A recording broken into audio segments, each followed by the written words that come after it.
In GTA 5, there are thousands of NPCs, and with them comes so many weird and unusual facts to the point where I made an NPC iceberg, and the deeper we go, the creepier they get. To start though, we have something fairly normal, which is an NPC that thinks he's Jesus. If you come to this location, you can find a guy standing around preaching. But you gotta have faith, man, alright? And if you walk a little bit closer, you'll realize his real name is Jesse, and I'm not sure what he's doing here. But by far, the weirdest thing about Jesse is if I do eliminate him, you can actually kind of see his face morph to resemble what Jesus looked like when he was crucified. Oh, and best of all, he's in random truck commercials. The good die young! And at number 2, we have NPCs holding something, because whether it's a phone, a cup, binoculars, or literally anything else, it makes them in God mode. Like here, this dude over here has, what is that, a newspaper in his hand? Some, like, piece of paper, and if I shoot a sniper bullet at it, it scares them a little bit, but that's about it. And yes, I tested this with a lot of different items, and they are all completely bulletproof. Sir, you should be dead right now. What? But what's really weird is these items on their own, you can easily shoot them around and destroy them, but I don't know, still interesting. And at number 3, we have any NPC sitting down, because for some reason, they die extremely easily. Like here, there's 2 NPCs just chilling on the wall, and if I jump into them, they just die. Like, they are not moving, and all I did was jump into them. Which, for comparison, I mean, that should not happen. That dude just ran into a wall, and now he's ready to fight me. It also doesn't really matter where they're sitting. If you just kind of, like, touch them, they die. It's just so weird, but whatever, let's move on. Because next up, we have the Vinewood Zombie, which basically means if you come over to this location, you can find a zombie, just like kind of vibing over here. I mean, he doesn't really do much. He kind of just has like some weird lines. $10 a photo.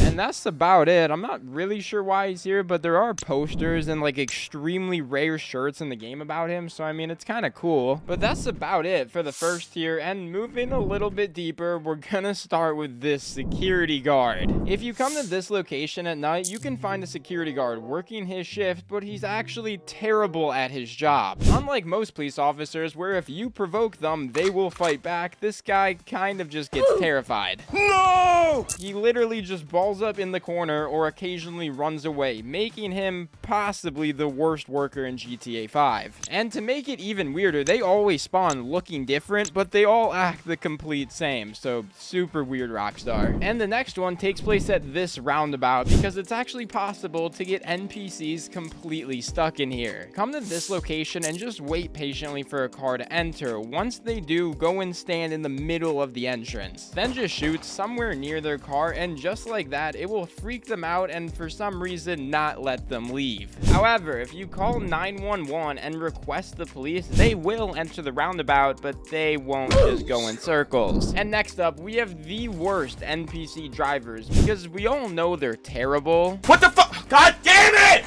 But there's 2 locations where it's scary how bad they get. Location number 1 is right by this church, or here on the map, and I recommend coming with a lot of time on your hands because this is fun to watch. Basically, just all of the people here cannot drive at all, and you will see a lot of fatal accidents. Yep, like there was almost one right there. He almost drove off the cliff. Oh no, dirt biker just drove off the cliff. Yep, he's dead. RIP. It's just crazy, man. Like, none of these people can drive. Like, let's see what happens here. Oh, Jesus! I mean, you get the point. All of these people suck. This dude he gave up. He didn't even want to try. This dude wants to fight me. I'm somehow wanted. I mean, I don't know. Let's just move on to the next one, which is this spot right here, where the road intercepts with the train tracks. And despite all the signs and the obvious you shouldn't run into a moving train, the NPCs still do it. Like, why, man? That was so unnecessary. But they don't care. It is car after car just running into a moving train. And it doesn't matter if it's a guy, a girl, a white car, a blue car, a yellow car, an orange car, a colored changing car. They all just run straight into a train. So, Rockstar, all I'm asking is, can you, like, ban all the NPC drivers or something, please? Thank you. And that's pretty much it for the second tier. I know we're moving pretty quick here, but let's move down again and see if you know any of these next couple. Starting with, if you come to this location, you'll find a skate park, but one of the NPCs here is really glitched. Occasionally, you can find an NPC sitting on the half pipe, which by itself is pretty normal, but for some reason, they can't move. You can shoot near them, up and atomize them, even set them on fire, and they don't move at all. They're also the only NPC sitting down where touching them doesn't just instantly kill them. But yeah, if anyone does ever find a way to get them off of here, please let me know. But next up is the NPCs at the bus stop, because let's just say they have an interesting relationship with glass. If you find a bus stop with NPCs sitting inside of it, you have a couple options of how to eliminate them. Option 1 is to just run into them like we talked about before. Option 2 is just the old-fashioned GTA way. But option 3 is definitely the coolest, because for some reason, if you shoot the glass of a bus stop, the NPC will die too. Like y'all saw, I did not hit him, bro. This dude is so dramatic, bro. You are fine. But whatever, I guess we'll move on. Move on to the cops, because usually when you commit a crime, cops run out to their cop cars and begin to chase you, but there's actually a way to change that. If you come to this location and get rid of every cop car and replace it with cars of your own, once you go and do something illegal, the cops will have no choice but to take these random cars to come chase you. And it looks extremely funny watching cops drive anything that's not a cop car. But possibly even worse than the cops is the paramedics, because let's say, I don't know, I accidentally shoot somebody. Within a couple seconds, the paramedics will be there and they will take a look at this dude, examine him for a bit, but then they just leave with this dude's lifeless body still on the ground. I mean, they couldn't have like at least brought him to like a hospital or something. All right, yes, I know that dude caught a sniper bullet to the head. There's probably not much they can do, but even when you just like punch somebody, the ambulance will come, they will look at him for a second, and then they just will simply leave, leaving this dude to die after one punch. But now, finally, let's go on to the final tier, where the NPCs get so weird we pretty much have no explanation for it. Starting with this location. And wait, you might be saying, that's in the middle of the ocean.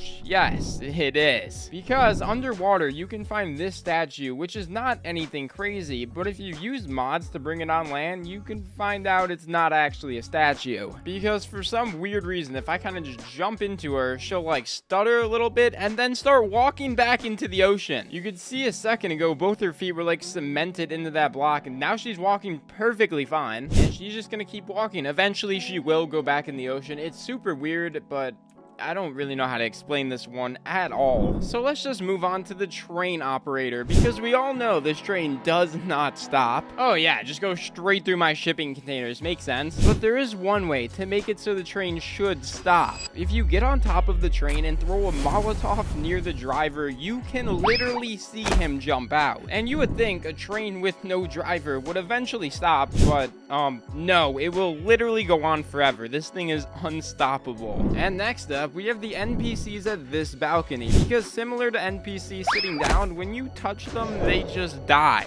That's it. I wish I had more to say, but that's pretty much it.